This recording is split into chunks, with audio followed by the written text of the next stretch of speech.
Hi, my name is Brooke Lippman. And I'm Dr. Deb Lippman. And this is Wine Together, a podcast where we drink some wine and have a chat. Because we drink wine like regular people, with food, opinions, and absolutely zero pressure to sound fancy. So sit back, relax, and get that corkscrew ready.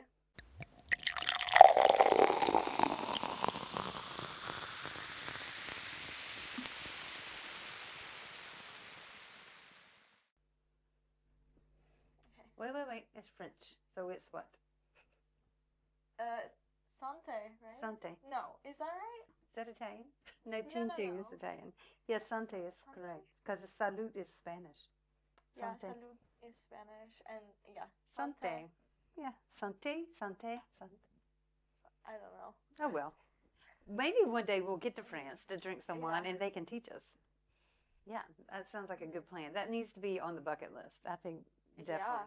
So, anyway, if anybody happened to catch the wine on our Instagram post and you bought this particular rosé, let's just all have our first sip. And yes, we did put some strawberry in ours, but tastes different than it did yesterday. And I know why. But I didn't want to say anything because I want to wait till we get into the whole. And so let's talk about just our first sip then. What are your thoughts on it? I don't like it that much.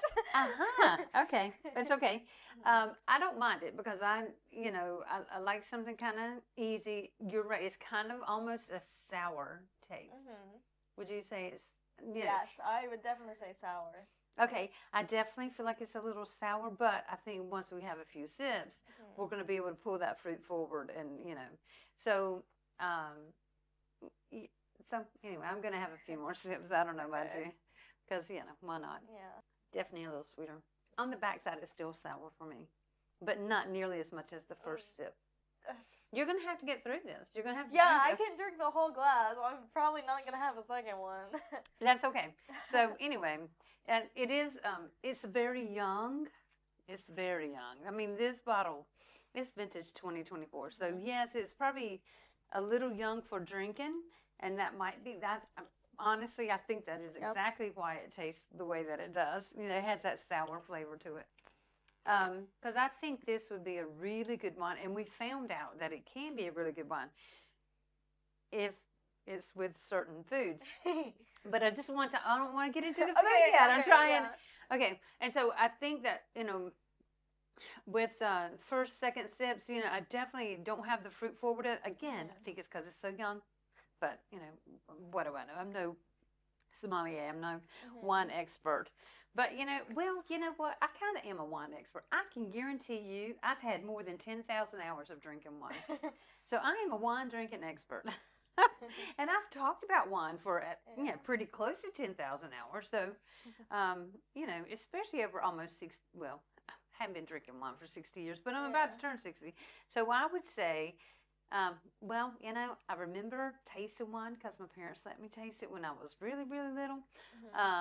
And then probably started drinking wine at least by 20. And so, so at least 40 years. I've been tasting wine and different kinds of wine, and so I feel like I'm an expert. This particular one, though, needs something. Yeah. Obviously, the little strawberry that we put in ours is not enough. No. So I'm going to tell you something, because, and we're going to talk about the food in a little bit, but I just want to say, when we were eating the food last night and we had the wine with it, I was like, holy shit, this wine tastes like tequila. And, of course, you know for sure, because you were in the house with me, I was craving tequila yesterday. So was it me craving tequila that made the wine taste like tequila? No. I did some research on this. It absolutely was not me craving tequila that made this wine taste like tequila. What do you think, Brooke, made this wine taste like tequila? Okay, so do you want me to talk about the food? Not yet. I just want you to answer the question. What do you think made the wine taste like tequila? We ate Mexican food last night. Yes, you made a Mexican dish, and we're going to talk about that, I promise. We're going to give you the full gist of it in just a little bit, because it wasn't just the fact that it was Mexican food. Is it spicy? There were certain flavors and certain foods that you kind of blended together that when I had the wine with it, I remember saying to your dad, I was like, this is crazy. I'm going to buy more of this wine because it tastes like tequila. But yeah, it was just wild. It was really wild. It was not, but it's not that the wine changed. I promise. It was our taste buds that changed because what you prepared kind of opened up our taste buds much more than they're opened up right now. Like, which it's not been that long since I brushed my teeth. So, but still, I've had fruit since then. And so my taste buds have been kind of cleansed from more than just, and I've had lots of water since brushing my teeth too. So it's definitely not that. But it was the particular types of foods that you prepared and that we put together with this wine that kind of. So, what hijacked the wine? What do you think hijacked the wine? I'm going to tell you what hijacked the wine, but I'm going to let Brooke just kind of guess. Was it the, like, spicy, like the chipotle mayo? It was more the smoke. Okay. The smoke from those peppers. They were, they weren't poblano peppers. What were those peppers? The chipotle peppers? Chipotle peppers. They were kind of in like a sauce that's kind of smoked. Adobo sauce. Yeah, adobo sauce. Adobo sauce. And that smoke kind of opened up our taste buds to experience this wine in a very different way. And so if you want to just kind of have this experience, really play around with the foods and the wine pairing. When you think it's not, I'm telling you, I don't see how anybody in France can have the same experience with this French wine that you and I had last night. I just don't think it's going to happen because I can't imagine that happening, what we had last night. Yeah, even if they went to like a Mexican, like a traditional Mexican restaurant, because I cook in a very certain way that like you wouldn't cook like in a restaurant the way I cook. Oh, absolutely no. We are not measure anything out pretty much. We are not. And even when you do, you'll say, "Oh, that doesn't look like enough." I know. I need 2 more tablespoons. Yeah. So and I get that, and that is a lot of fun. It's a lot of fun to sit in here, and it's a lot of fun to watch. And I'm not gonna complain. There's some things that I'll say, no, don't do that because maybe I don't want those flavors. When I do it, it does taste good though. You think it's not gonna taste good, but it does end up tasting good. Yeah. So anyway, what exactly did you call the food that you cooked last night? So they're traditional Mexican street tacos. And we love street food. Yes. So when Brooke said, I think I want to make traditional Mexican street tacos, I was like, okay. I have been wanting to make like traditional street tacos for a very long time. I will say, I barely followed the recipe though, to be honest. The food was so good. And like I said, what it did to the wine, the way it kind of, I don't know, it was just somewhere in the middle of my taco. I just felt like, okay, the wine's wearing a big old sombrero with me, and woohoo, we're going to have a good time. Because, it was so funny because I had 100% said, oh, yeah, we're going to make margaritas after the wine. And I just, I didn't. I felt like I had my fill and didn't even bother with opening the tequila last night. But tonight's Friday night, so, well, we record on Friday, just to let you know. It drops on Sunday, but we record on Friday. So, yeah, tonight's Friday night. So, we're having some tequila tonight, just to let you know. And I just couldn't believe it. Like I said, when I started, I started looking up, what in the world, can the wine really taste like tequila with certain foods? I'm getting information from different places. Absolutely. And it's not the wine that's changing. It's your taste buds, the smoke especially from those peppers in that jarred pepper, absolutely can wake your taste buds up in a way that when the wine kind of flows over those taste buds, what you're getting is, is that different flavor, that different taste. And it was so good. Yeah, there was quite a bit of spice. And tasting the wine right now, I actually didn't think the food was spicy at all. Especially when I drank it with the wine, or when I drank the wine with it. Like, I didn't think it was getting spicy. better and better. I'm just saying. I know I don't have my street taco with me. It's not nearly as good as it was last night, but it's still getting better as I drink it. Not for me. Because, rosé is usually light, delicate. It's kind of my springtime wine. And, I was so excited because we've had like 4 or 5 days of weather that's almost like early summer here in Switzerland. I mean, we were, 11 degrees Celsius above our normal high. So it was crazy warm this week. And so breaking out a rosé, I'm not surprised at all that, that's what I wanted to do.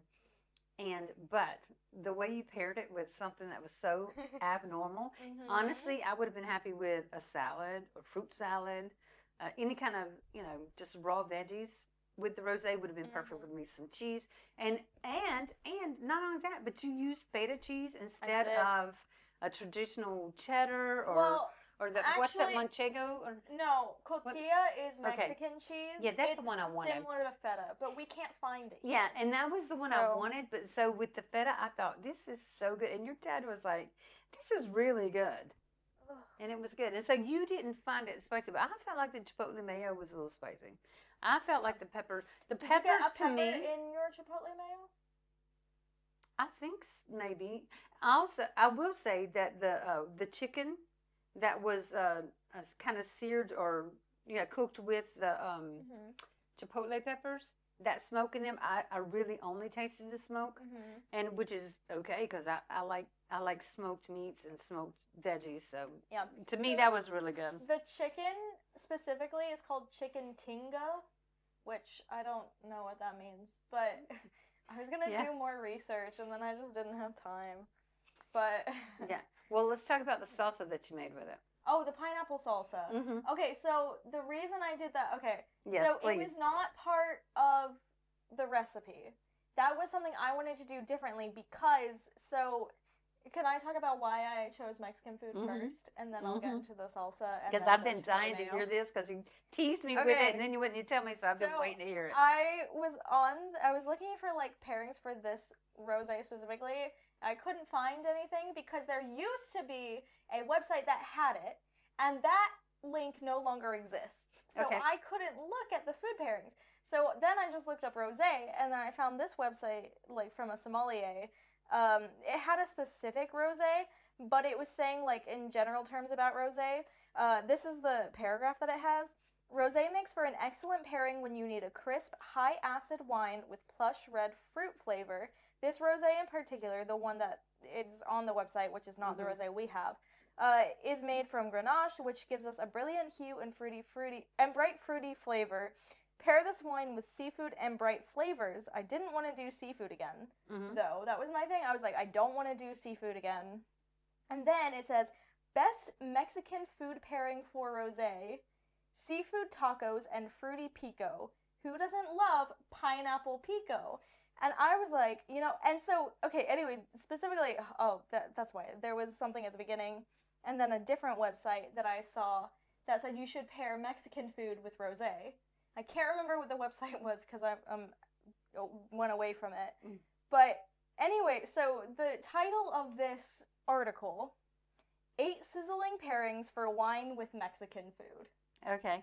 And I don't remember where it was that I saw when I was searching it, that rosé goes really well with Mexican food. Like, anyway, but when I read that specific, like, paragraph about that rosé with, like, tacos, I was like, ooh, I can do the street tacos and also make pineapple salsa because it said to make pineapple pico, really, which is kind of different because it's not, like, the consistency of salsa, but...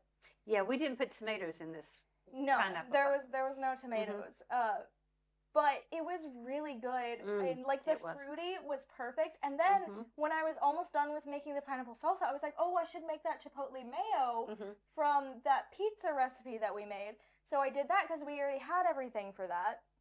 And so I was like, but yeah, when I was like, ooh, I really want to do like street tacos. And the recipe that I found also had like steak as a part of it, so you're supposed to do both. But I was like, there was no time to do the chicken tinga and carne asada. I was like, no time. Yeah. But yeah, I saw that and I was like, that is really interesting because it's so like different, and I didn't want to do another French dish. Because they're very complicated. Well, there's so many things I want to unpack there, and I'm afraid I know I've already forgotten a couple of things I wanted to say, but I didn't want to interrupt. But anyway, definitely that pineapple, the sweet in the pineapple with the acid in this wine that to Yeah. me definitely felt cocktail. Yeah. And so I think that's probably another reason I Mhm. just cannot get the tequila off the Mhm. brain.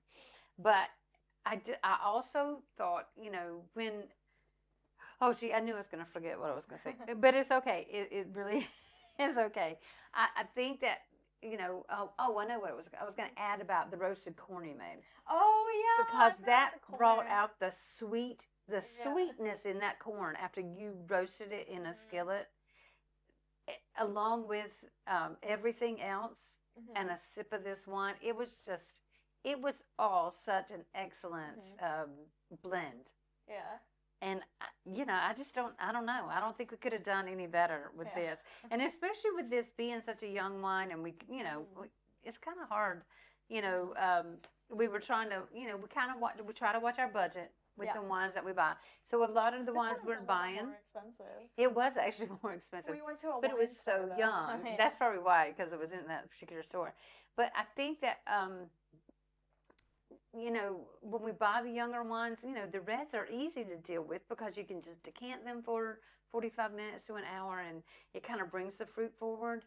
And then sometimes we get lucky, and I'll find some older wines on the back shelf that they haven't Mhm. changed the price on, Mhm. and I don't tell them, oh, this is probably, so that just rings up Mhm.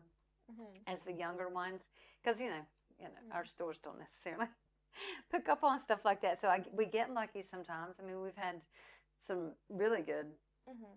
older wines that we kind of got at very good prices.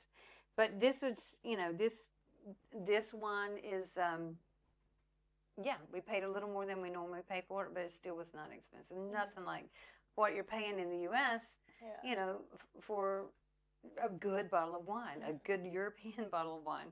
I think that that makes a big difference, because when we go to the U.S., Mhm. I try so hard to be, you know, picky about the ones that I choose, but I'm Mhm. always paying like $20 or $25 for a Mhm. bottle, and I'm just like, this is so ridiculous. Mhm. And I can't just bring all these bottles of wine with me when I Mhm. travel. So, it just kind of, Yeah. you know.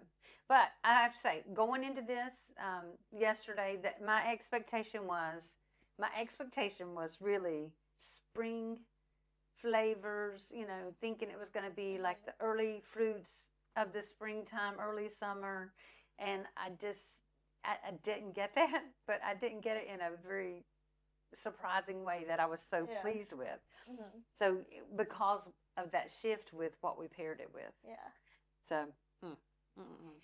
But supposedly the smoke mutes the fruit, and Okay. then kind of cranks up the acidity Mhm. with that spice. The spice kind of cranks up the acidity, and yeah, the pineapple just tricked our brains into thinking we were having cocktails, or at least that's what happened Mhm. for me. I don't know about you, but I think it was fun. I hope that we have lots more experiences like this with food and wine, Mhm. because Yeah, maybe I'll start getting like doing some more out there pairings oh yeah, absolutely. because I mean, we've done like wines from most of the countries that we're going to do. So like if we do come across a wine from a country we haven't done, I'll do a dish Mhm, from that country, but I think for the ones that we get like from mhm, mhm. countries that we've done before, I think I'm going to start looking for more out there pairings because I I think it would be like that fun. idea. I Yeah. like that idea. Yeah, And absolutely. it gives us a chance to try like new foods and stuff, so. Yeah, because Mhm. in this particular pairing, the food kind of completely rewrote my expectations. Mhm. Like what I thought I was going to say, absolutely, or those words are not coming out of my mouth. Because I thought I was going to say, ooh, spring, summer fruit. Mhm. I thought I was going to say it's light and sweet. Mhm. And I thought all those things were going to be Mhm. what we talk about with this wine, and it absolutely is not. I am completely floored, happily floored with it. I mean, Mhm. it's like, I don't know. Last week it was like we were talking about how sweet it was. The wine was Mhm. like the dessert, blah blah Yeah. blah. And this week it is just cocktails with tequila. Yeah. And most of y'all know I love tequila. Yeah. So absolutely. So it was absolutely. It's probably one of my favorite things to talk about right now is how this how it Mhm. turned out, and just how happy I am about it. So you don't think you're gonna finish this bottle of wine with me, huh? Probably not. Well, you know, hey, you know I'll drink it. Yeah. You know, it'll just taste better and better the more I have of it. So, you know, it is a young wine, so I'm not gonna, you know, build too much from it. You know, it's the alcohol content is, you know, it's like most wines is probably 12-13%. So, you know, I'll probably get, you know, a little bit of lightheadedness from it, but it absolutely, yeah. Tell me, Brooke, what did your food do to this wine? I'm telling you, completely changed his personality. I wasn't expecting, but I just wasn't expecting it. But, you know, we do hope that, you know, if you guys are drinking along with us, I hope you're not disappointed in us for getting a wine that maybe some of you feel the same way Brooke does about it, that, oh, I cannot drink this. I hope you don't feel that way. I hope that you feel like, oh, well, you know, let me add a little something to it. Honestly, if you've got something smoky in your fridge, some leftovers, heat it up and add it to it, because it really does just change the personality of it, and in a good way, very good way. Anything else, Brooke? I don't know. I was just like really excited that I got to do Mexican food. I really like cooking Mexican food. I'm really good at it. I mean, like, I make breakfast burritos almost every morning. You know, I love what you did with the corn, because I love a roasted corn, and so I'm glad you took that last can of corn we had. And you told me to do it. You were like, "Can you roast the corn?" I was like, "Yeah." I do love it. I mean, it just is so sweet. Yeah, I know we pay for it the next day, but it's kind of good. And yeah, it was great addition to it. You know, that chipotle mayo. Yeah. My goodness, that was good. excellent. Oh my gosh. So good. I'm gonna have to make some more, because I put it on my breakfast this morning and it was amazing. Very, very good. And also the corn tortillas, the soft ones. Absolutely. I was really excited, but I looked at, like, they're a lot more expensive than the other ones. I know. But usually we do the kind of flour or tortillas because they're soft, and but you wanted to kind of go with the traditional. Oh, I know there was one more thing I wanted to say. This is what I said. I couldn't remember what I wanted to say. Usually when we do street food, when we go to a street food festival, and you know, we kind of enjoy, you know, different samples of the food there, I always have a beer. I will not. I will not this year. Any street food festivals we go to, which by the way, there's one in Vern this weekend. Any street food festivals we go to, I will get a glass of wine. I'm going to get a white or a rosé, and I'm going to get me some street food, and I'm going to pair them, and I'm going to be so excited about it, because people may look at me weird, and they'll say, "Oh, who does she think she is?" or blah blah blah. They have wine there for a reason. I know, but not everybody does that. I think for sure our whole family, when we do street food, we do beers. Yeah. I mean, I think it's because, like, well, like, Dad and I at least are probably more like beer people than wine. Yeah. I mean, I agree. I don't really care. But, I'm a wine gal. I can't help myself. But I think it's fun to, because, like, you know, it kind of changes both what you're drinking and what you're eating. You know, when you kind of. Absolutely. And now that I feel comfortable with this, I feel so comfortable being myself at a street food festival that I don't have to drink a beer. Oh my goodness, I'm so happy. No, I know, you know, at the end of the month, we're going to beer talk, and so I'm going to have to drink beer. But I'm going to try to stay away from the sweet ones. Yeah. You know. Well, I can probably get away with drinking just one beer. So, you know, because there's lots of people we know there. I'll be talking to a lot of people. So probably don't need to drink a lot of beer. Yeah. You know. But it's just one of the very fun things that we do here in our little Canton. So, yeah, I'm kind of looking forward to that. Yeah. I do like street food. It's also a lot of fun to make street food. Yeah. So. Yeah, it is. It is. There's just something, I don't know, fun. That's the word I think of. Anytime I'm thinking about eating street food, I think, oh gosh, it doesn't have to be like a formal sit-down meal. I mean, I can eat it off paper plates and not have to mess up a lot of dishes. And just, I love it, love it, love it. I love the nostalgia of it too, because I've had lots of good, you know, positive experiences at festivals like that. Yeah. Yeah, I can't think of a bad experience I've had. So thank goodness. Yeah. You know, and I don't expect him ever. I never expect a bad experience from a street food festival. So Oh, lots to say. It was good. Yeah. Thank you, Brooke. It was delicious. All right. Yeah, that's all I got. So that's all I got too. We hope you enjoyed it. Enjoy the wine. Finish it up. Yep. We'll be back next week with a new wine and a new food pairing. In the meantime, if you want to join the conversation, you can follow us on Instagram, TikTok, and Blue Sky at Wine Together Pod. Join our Facebook group, Wine Together Podcast. And if you don't want to miss out on our regular weekly episodes along with all of our bonus content, you can find us wherever you get your podcasts, as well as liking, subscribing, and commenting on YouTube, Wine Together Podcast. You can also send us an email, winetogetherpodcast@gmail.com.